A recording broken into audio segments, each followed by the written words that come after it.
Feliz Dia do Pastor. A você que vive um chamado e não um negócio. Aos que ministram em um púlpito e não em um balcão. Aos que preferem um altar e não um palanque. Aos que priorizam as ovelhas e não a sua lã.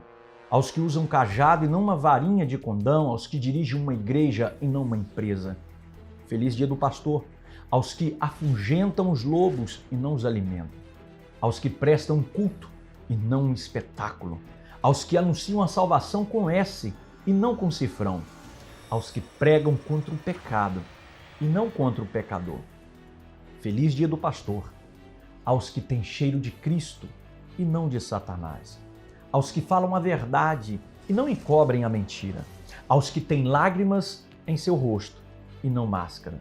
Feliz Dia do Pastor. Aos que exalam vida e não morte. Aos que possuem uma família e não agregados. Aos que possuem companheiros no ministério e não concorrentes. Aos que são servos e não agem como escravos. Aos que têm vocação e não curiosidade. Aos que foram vocacionados e não impelidos. Aos que são corajosos e não covardes. Feliz Dia do Pastor. Aos que possuem coração e não um cofre. Aos que enxergam pessoas e não cifras. Aos que cuidam da noiva e não de uma meretriz. Aos que não estreitam o caminho da vida e nem alargam as portas do inferno. Feliz Dia do Pastor a você que é segundo o coração de Deus.